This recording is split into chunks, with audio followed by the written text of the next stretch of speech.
Are you recording back there? Please, thank you. Okay, it's 9:01. I'm going to call this meeting to order. I'm going to need to appoint somebody from the audience. Keen, would you be able to come up and serve on the committee for us? We're short person. Would you be willing to come up and serve on this meeting? We'll appoint Keen Hudson to the committee at this time. Perfect. We can have a quorum. With that, Becky, can you call roll? Sure. Jack Scrogstead, Here. Allie Huss, Dean Creel, Here. Katie White, Ron Gascoigne, Chris Norberg. Here. You said she. Allie Huss. Here. Okay, I see Ally's on Zoom. Thank you, Ally, for joining. Any other public attendees? Only one we have is Greg Gates. Greg, if you'd like to go ahead and the microphone is yours. Thank you, Jack. Thank you, committee members. I'll make my short report this morning. In terms of recent developments with the Reagan Mass Transit District, ridership, as you can see in my report, is continuing to grow. As we get back into the school year, almost 8,000 rides locally during September. Also, I'm happy to report that the Rural Winnebago County public transportation piece that we are operating on behalf of Winnebago County is also continuing to grow. Not at a, I would say, lightning speed rate, but we had 102 rides provided during September, which I think is a good sign that more people are beginning to understand what the service is and also take advantage of that. Otherwise, we are continuing some work here in Lee County with the Transit Desert Grant Study with NIU being our partner with that study. Happy to report that we actually have some ride-along occurrences going on today with one of our consultants to gain even more perspective as to the transit desert piece and those gaps here in Lee County. And then the hydrogen fuel feasibility study is also with the U of I also continuing. One of the pieces of significance is next week, myself as well as the consultants with that project will actually be presenting at the 40th annual IDOT Fall Planning Conference in the Quad Cities to specifically discuss and present information on that transit deserts, or excuse me, hydrogen feasibility study and how it's been going on to date. So unless there's any questions, that is my report. Thank you, Greg. Anybody got anything for Greg? Again, as always, we appreciate what you're doing over there. All right. Hopefully everyone's had a chance to take a look at the minutes from last month. If there's no changes or corrections to the minutes. Anyone? Anyone? Mueller? All right. No objections. They will be stand as presented. Let's move over to Transportation Solid Waste. Dave Anderson, would you like to walk the committee through your report? Sure. Short report, no board action items. Most of our project work is wrapped up. Brooklyn Road Bridge is still closed. It would have been open probably a couple of weeks ago. Bit of a mix up between a couple of fabricators and contractor on a number of rail posts necessary for the bridge rail. Ended up 2 posts short. So those are kind of special order deals. So we're waiting on 2 rail posts. We can get those in, get the bridge open. We're doing that. Just we're getting everything ready for next year's work. Had a vacancy for a maintainer position due to a resignation that's been filled, and actually the new employee started today. So that's been taken care of, and Susan's been down, got them all onboarded. So all onboarded this morning. Electronics collection, run that for another couple of weeks, and then that'll be shut down for the season. And that's about it. Did you get electronic wise, just because I visit there a lot, did you have a lot this year or does it, you know? Yeah, I mean, we had a lot. I don't know what a lot really is. Compared to last year? It's very similar to last year, but I will say that in terms of pounds, the the number of pounds is down, say, compared to 5 years ago. Okay. And I think the reason is because we're flushing out a lot of the big clunky monitors that everybody Right. used to have, and we're all flat screens now. So the poundage is down, but still taking in lots and lots of stuff. It's good. It's a neat service to have. And then in regards to the dumpster, Jeremy, can you, any more information on new places this is going to go, or we still don't have a place? So we still do not have a location for the city of Dixon. The city, as I reported last month, has decided that they are okay with the recycling units not being in this community. That being said, we still believe that it is something that we do want to place. We have talked to the maintenance department about potentially utilizing some of the fenced-in area in the parking lot across from the public safety building over here and the new maintenance facility. So that might be something that we're looking at in the future. Okay. I see there's camera mounts there for something to go there. Yes, sir. All right. Enough said on that. Any questions for Highway Department? I have a question. Oh, go ahead. Go ahead. Dave, just a heads up, I'm gonna increase that poundage in the next week, okay? All right, thanks. Bring it on. Oh, okay. All right. Thank you, Dave. All right. Jennifer, you want to walk us through the assessor's office? And I see Sammy's not here. Could you go through his too as well? Thank you. Good morning. Sammy is not able to be here, but I can give you some highlights from his report also. For the assessment office, a couple of points I'll point out to you that I did speak with, I'll give you a Dixon Township assessment office vacancy update. I spoke with Tyler Didier last week, I believe, and Tyler is the one that is interested in taking the Dixon Township assessor position. He has completed the courses that he needs to complete to get his qualification for that. He's already a licensed appraiser in the area. I'm sure most of you are familiar with him. So he's completed the coursework to be qualified, and he's working with Doug and Kathy in the office to start familiarizing himself with the office and talking with the Dixon Township trustees about getting into that position. So that will help.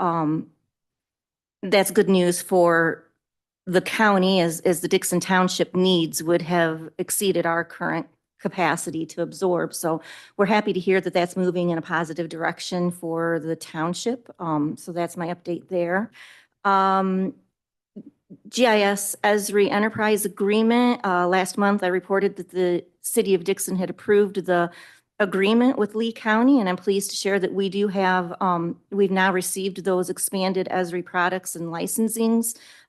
Sammy's been working on getting the setup of the new Esri Enterprise licenses with all the user types and software extensions. They're all fully operational now, so we're working with that. And our office will be hosting access for the city of Dixon and Lee County 911 for their Esri licenses going forward. So that will greatly enhance our shared GIS capabilities across the departments. In the assessment office, we are strongly focused now on trying to wrap up our 2025 assessments so that we can get published in the next month or so.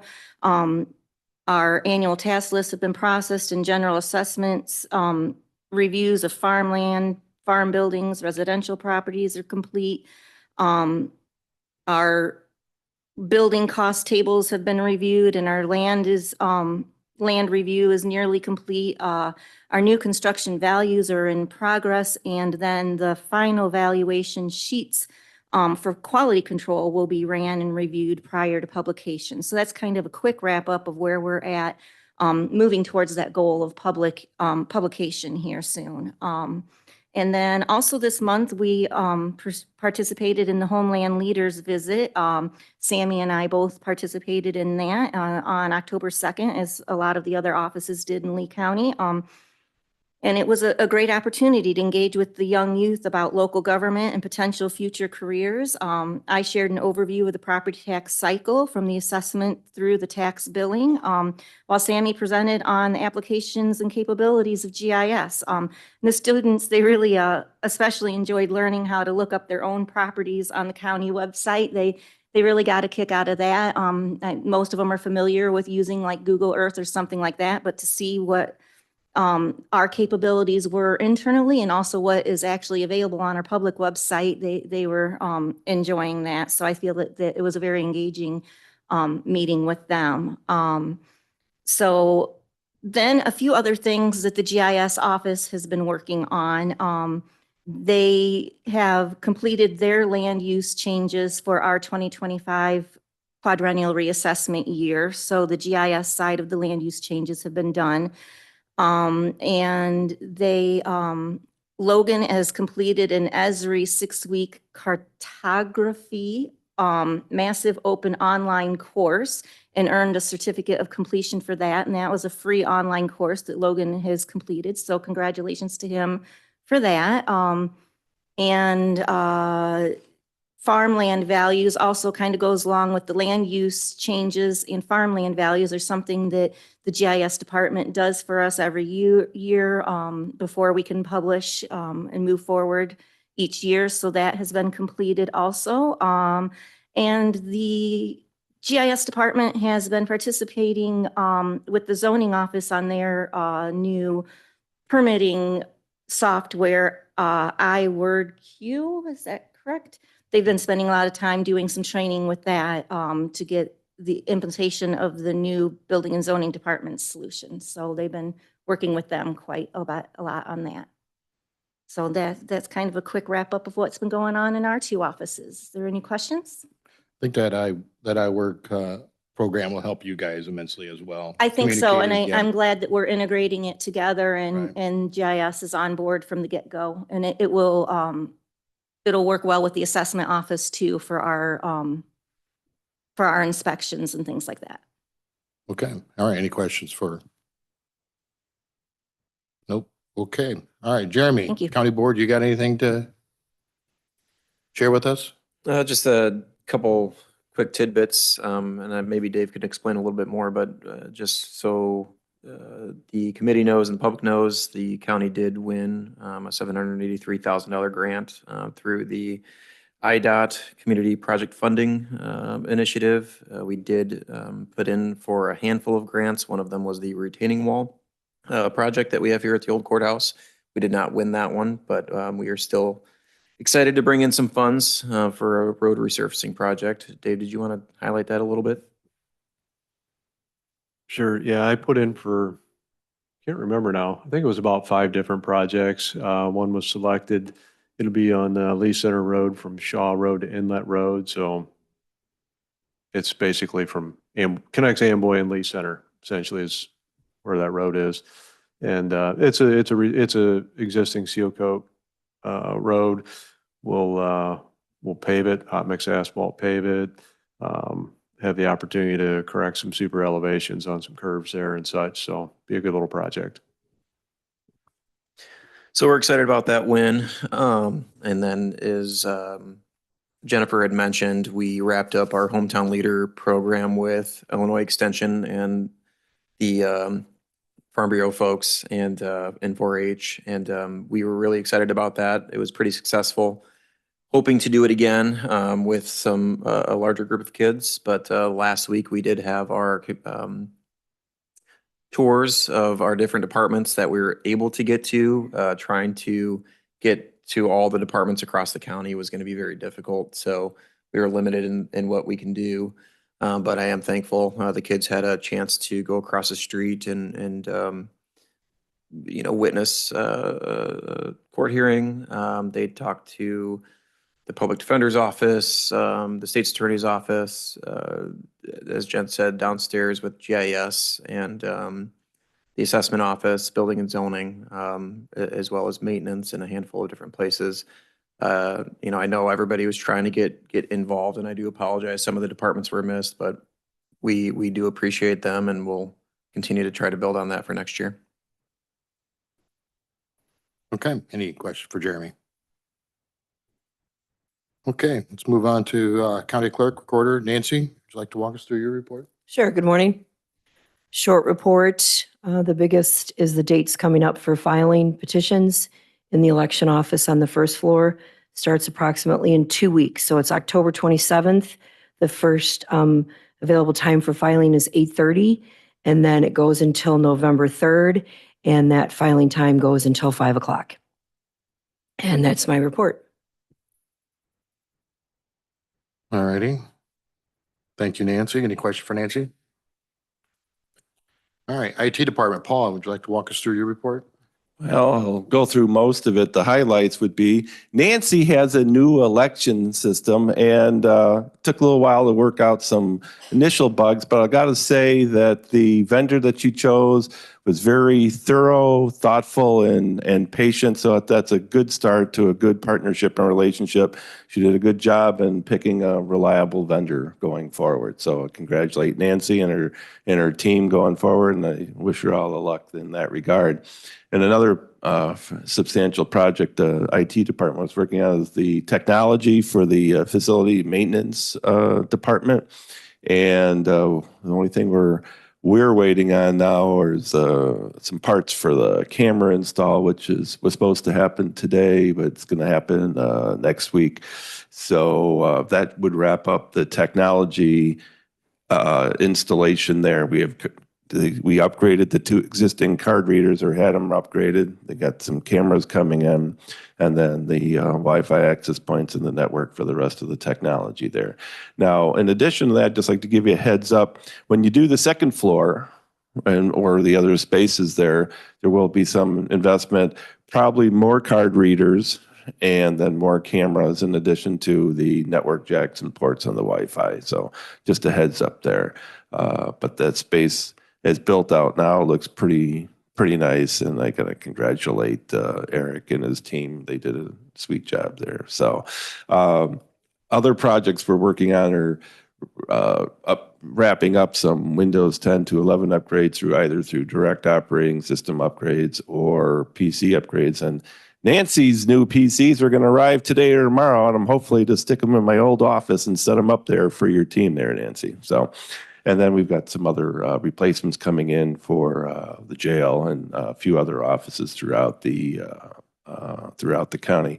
Those are the key things I wanted to point out, and just a kind of future kind of poke in the side is that I just want to remind the board that not all of Newcourt is on a generator. So as grant money may come available or something like that, you may consider bringing all of Newcourt on a generator power in case of emergency. Just the EOC, EMA area, not all of it's on generator. So I think that's kind of a critical issue.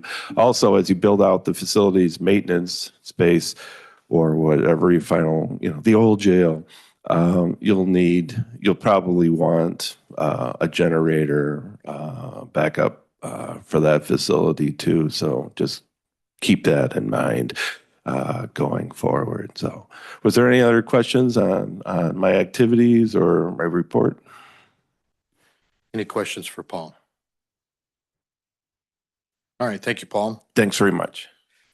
All right, ROE is Chris Tennyson is not here.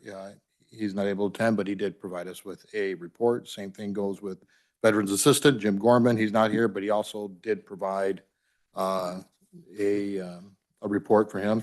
So then let's just go ahead and head to zoning and with Alice. Alice, want to walk us through the report and the action items?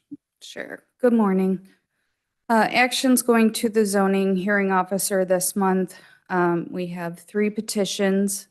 Petition number 25P 1654 by Pivot Energy IL 258. They were granted a special use permit on August 21st for a 3.5 megawatt community solar energy system. This petition will be to amend that original permit to allow for a battery energy storage system accessory to that solar system. In petition number 25P1655 by Pivot Energy IL 258 LLC, this, again, they were granted a special use permit for a 4.5 megawatt community solar energy system in August. They are seeking to amend that petition to adjust the layout, the footprint of the project. They were granted 22.34 acres, and they would like to increase it to 29.98 acres. And then petition number 25P1658 by Pivot Energy IL 260. Again, they were granted a special use permit for a 3.75 megawatt community solar energy system. They recently found out that ComEd did not grant them an interconnection agreement, so they are petitioning to rescind that special use permit that was granted in August. Actions going to the Planning Commission this month, I have none, but that has changed. We will be sending a petition for text amendment to the Planning Commission at some point for the purpose of adopting building codes by reference to establish their applicability within unincorporated Lee County. The goal is to potentially establish these by January 1 of 2026.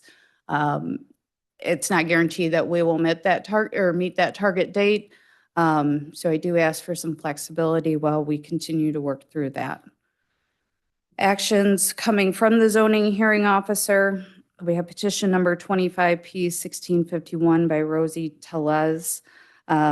This involves property numbers 13-21-25-100-003, commonly known as 174 Rocky Ford Road in Sublette. She was petitioning for a church. We probably had 40 to 50 members of the public present for this hearing. The majority of them, actually all of the people that got up spoke in opposition to this petition. Additionally, the petitioner requested a special use permit for a church or religious facility. However, one of the first things she testified to is it's not a church. We went through approximately 2 hours of hearing. And at the conclusion, zoning hearing officer Brian Brim made a recommendation to deny primarily on the fact that what she was petitioning for is not what the use is going to be. However, if the board does wish to approve the special use permit, there are some proposed conditions which are included in the report. There are no actions coming from the Planning Commission. And other items, we are pleased to announce that Brian Brim has been appointed as the full-time zoning hearing officer for the county. Some of you may know Brian from his time at the state's attorney's office. He is now retired. Additionally, we're happy to announce that Gary Galbach has been appointed an alternate zoning hearing officer. Gary is an attorney here in Dixon at the firm of Erman, Galbach, Badger, and Considine. So a zoning hearing officer, just to reemphasize, they are only going to act in Brian's absence and so long as there's no conflict of interest with the pending petition. So we will have attorney Gary Galbach, retired Judge Tim Slavin, and attorney Tim Zollinger as alternates to serve should Brian not be available. Due to the federal government shutdown, the Lee County Soil and Water Conservation District office in Amboy is closed. Our department has obtained alternative contact information for this time that they are shut down. So if any of you hear from your constituents, please direct them to my office and we can get them in touch with Brenda down at Soil and Water. Agalena Solar Illinois 2 LLC, which is a 2 megawatt community solar energy system located at 1763 Reynolds Road, was granted their building permit last week. So there will be activity at that location.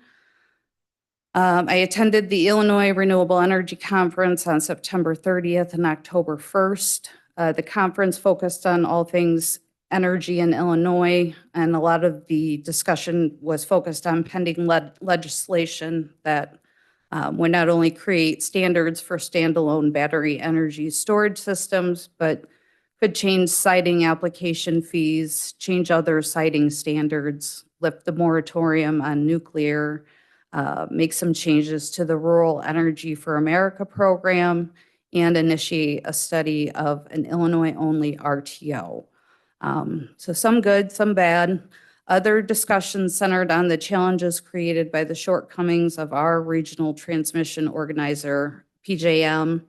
MISO and PJM are our regional transmission organizations for the state of Illinois. Our county is specifically in PJM. So PJM is a little bit behind the curve as they're not able to bring battery energy storage systems onto their grid as easily due to software problems. So they need to be doing some updates. Other discussions were held around the importance of energy storage systems and the emergence of virtual power plants. Additionally, PJM's response to FERC 1920, which is an order issued by the Federal Energy Regulatory Commission to update how RTOs such as PJM and other providers plan the grid and share costs. That is all I have. Any questions for Alice? Chris? Okay. All right, no questions? All right, thank you, Alice. Okay,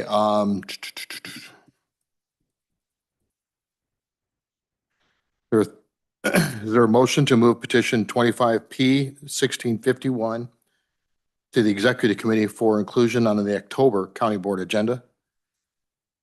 First by Chris, second by Keen Hudson. Chris Norberg, second by Keen Hudson. Any discussion on that? Chris, go ahead. So I've got a couple questions. I'm going to kind of lump them all together, Alice, in regards to all three that you just discussed from the pivot. Currently, we have a moratorium on battery, if I'm not mistaken, or has that been lifted? So that's specific to standalone battery energy. So the current state siting standards allow battery energy storage so long as it's accessory to an existing system. So they have been approved for an existing system. This storage system would be accessory to that. So it is allowed under the current state siting standards.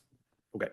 Second, in regards to this, they had three different petitions originally. Correct. It sounds like they're going to get rid of one that was 3.75 megawatts. Yes. Are they going to take the 3.75 megawatt land and try to roll it into other parts of the project? So is it project one or project two? Is that essentially what they're trying to do? So the 25P 1655, the one where they're increasing the footprint of their project area, yes, that is because they're going to have more space since Project 260 is no longer going to be constructed. Additionally, it will shift the projects further away from the existing residential subdivision that is currently there. So we are with the first project that they're looking, or the second project, excuse me, that they're looking at, it is getting much larger, or at least larger in comparison. They're It's- going from 22.34 acres to 29.98 acres. And that's absorbing what was the third petition, Some of, but Some not of, all of. okay. Why do you not see that it needs to go back through a zoning hearing because of, Because it would be considered a major amendment because we are changing the footprint. So anything that could have potential public impact should be considered a major amendment and should go through the public hearing process so that the public can weigh in on these issues. okay, so we're saying like we need to send this back, it has to go back to a hearing. Okay. I Yep, just wanna these are all understand. petitions to amend special use permits. Okay, thank you. Just for clarification to the The motion was for petition 25P 1651, which is the church petition coming. I'm sorry, Chris, I didn't know if you, I think we got ahead of you. You got ahead of me. My bad. So the petition, the 3 petitions that you were talking about in that discussion, we're going to be, it's going to be forwarded to the to this committee as information only at this time. So, but I'm glad that we got some information out of that, even though it had nothing to do with this particular petition we're talking about. Just to clarify everybody on that. So any comments on the 1651 petition? No comments. Okay. There are some notes in here about that Brian Brim listed as recommendation, and this can be talked about in the county board, but we'll just move it to the executive commission. That's, or the executive committee for, that's what we're doing right now. So all that said, all those in favor of sending it to the executive committee for inclusion on the county board agenda, signify saying aye. Aye. All opposed? Motion carried. Thank you. I'm glad we got that worked out. Should have just cut me off earlier, Jack. I know, I was on a but roll. you were on a roll and I didn't want to mess you up and you know, it is what it is. So, all right. So technically we have no petitions going to the planning commissions. We have no petitions coming from the planning commissions, no unfinished, no new business, no executive mission, sessions, motion for adjournment. Dean Friel makes motion. Chris. So it's basically where. Seconds it. All those in favor signify